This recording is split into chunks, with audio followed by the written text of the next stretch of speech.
இப்போ இது வந்து குக்கரில் தான் நம்ம செய்யணும். குக்கர் எடுத்து வச்சு ஆயில் சேர்த்தாச்சு. ஒரு ஸ்பூன் கடுகு போட்டுக்கணும். சத்தமாக சொல்லுங்க. ஒரு ஸ்பூன் கடுகு போட்டுக்கணும். இது நல்லா பொரியணும். சீரகம் கொஞ்சமாக, சீரகம் வந்து கொஞ்சமாக ஆட் பண்ணிக்கலாம்.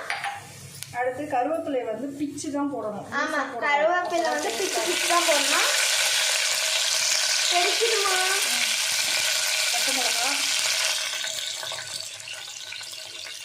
பச்சை மிளகா, அப்புறம் பூண்டு, பச்சை மிளகா, அப்புறம் பூண்டு மசிச்சு வச்சுருக்கதை சேர்த்துக்கலாம். பூண்டு மசிச்சு வச்சதை நம்ம இப்போ சேர்த்துட்டு வெங்காயம் ஆட் பண்ணிக்கலாம். அதை வதக்கிட்டு அதுக்கப்புறம் தான் வெங்காயம் ஆட் பண்ணணும். இது வதங்கின பிறகு தான் நம்ம வெங்காயம் ஆட் பண்ணணும். இப்போ இது நல்லா வதங்குற வரைக்கும் நல்லா நம்ம கரண்டியை வச்சு ஃப்ரை பண்ணலாம்.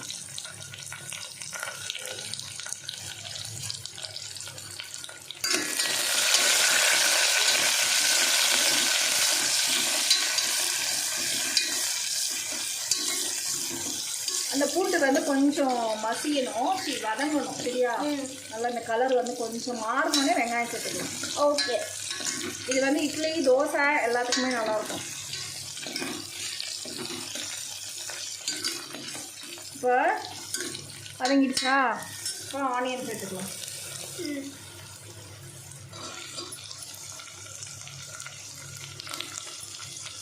ஆனியன் சேர்த்து ஆனியனும் நல்லா வதங்கணும்.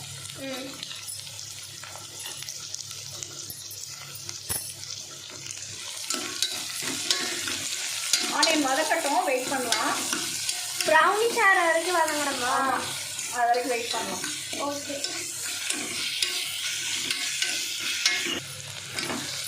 வெங்காயம் நல்லா வதங்கிடுச்சா?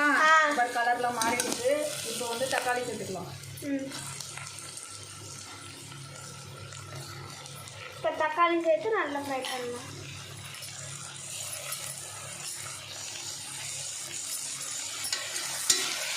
தக்காளி சேர்த்துட்டு நல்லா தக்காளி மசியணும், அது வரைக்கும் அது வேகணும்.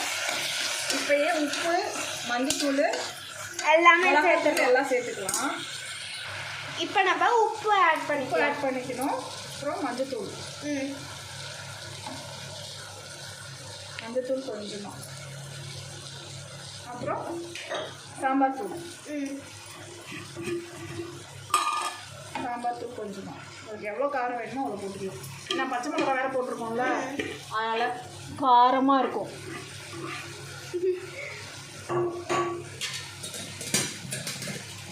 மதியானம் என்ன இன்னைக்கு நம்ம வீட்டில் என்ன லஞ்ச்? இன்னைக்கு 2 பேரும் போகலை, 2 பேரும் லீவ் போட்டாச்சு. ஓகேயா? நல்லா வதங்கட்டும். இப்போ இதை என்ன பண்ண போகிறோன்னா தண்ணி ஊற்றி 2 விசில் விட போகிறோம். அவ்வளோதான். விசில் விட்டு நல்லா அதை விசில் விட்டோம்னா நல்லா கடைஞ்சிடணும். மத்து வச்சு இல்லை ஸ்மாஷர் வச்சு நல்லா கடைஞ்சிட்டு தண்ணி ஊற்றிட்டு கொஞ்சமாக அரிசி மாவு கலச்சி ஊற்றினா நல்லா கெட்டியாக தக்காளி தொக்கு ரெடி ஆகிடும். தோசை, இட்லிக்கெலாம் இது நல்லாயிருக்கும். தண்ணி ஊற்றிக்கலாமா? ஆன் பண்ண. இப்போ தண்ணி கொஞ்சமாக ஊற்றிக்கலாம், ரொம்பலாம் ஊற்ற தேவையில்லை. சரியா? தண்ணி ஊற்றிட்டு குக்கர் போட்டு விசில் போட்டுடலாம். 2 விசில் விட்டால் போதும்.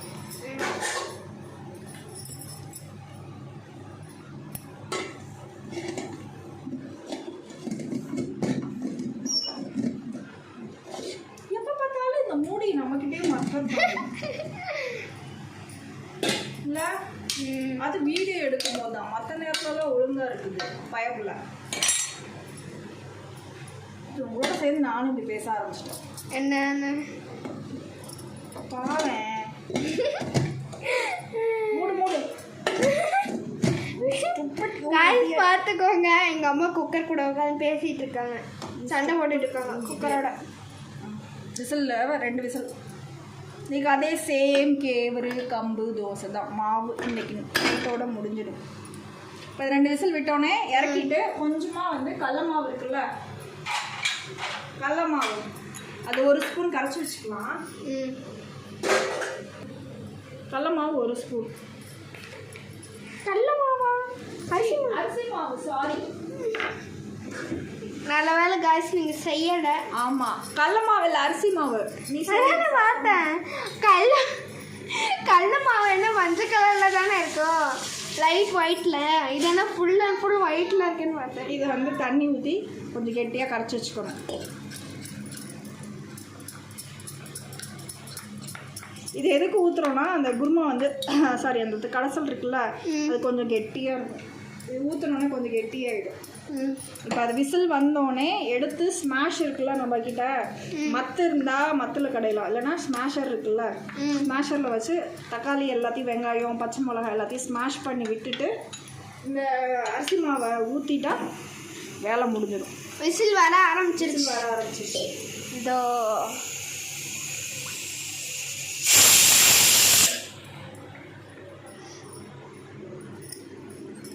கீழெல்லாம் சிந்திச்சு.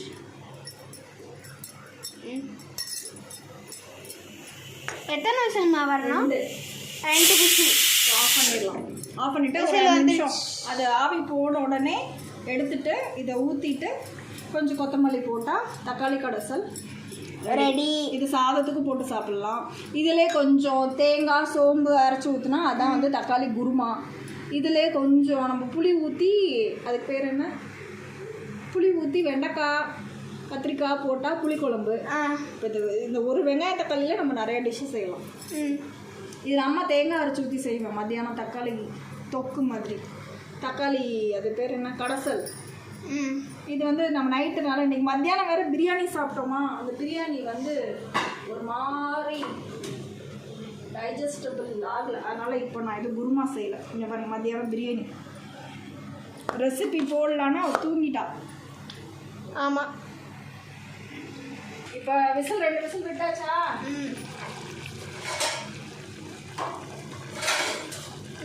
இது வந்து மத்து இருந்தா மத்துனா மரத்தில் இருக்கும். ஓ, அது ஆச்சிலாம் வாங்கி கொடுத்தாங்க கல்யாணம் தப்பா, அது உடஞ்சிச்சு. இதை நல்லா நல்லா வந்து மசிச்சு விடுங்க. செஞ்சிருச்சா? இப்போ நம்ம கரைச்சி வச்சுருக்கோம்ல அரிசி மாவு, அதை ஊற்றிடலாம்.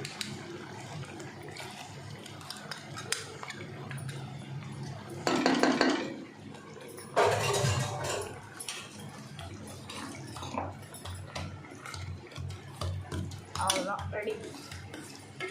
இதில் கொஞ்சமாக கொத்தமல்லி போட்டு இறக்கிடலாம். கொத்தமல்லி இடுமா? ஓகே.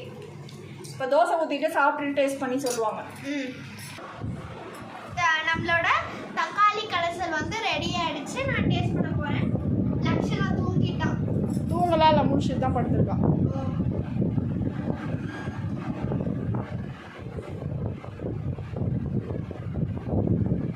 சூப்பராக இருக்குது கைஸ். நீங்களும் ட்ரை பண்ணி பாருங்க. மறக்காமல் லைக் பண்ணுங்க, ஷேர் பண்ணுங்க, கமெண்ட் பண்ணுங்க. கால் சரியாயிடுச்சா?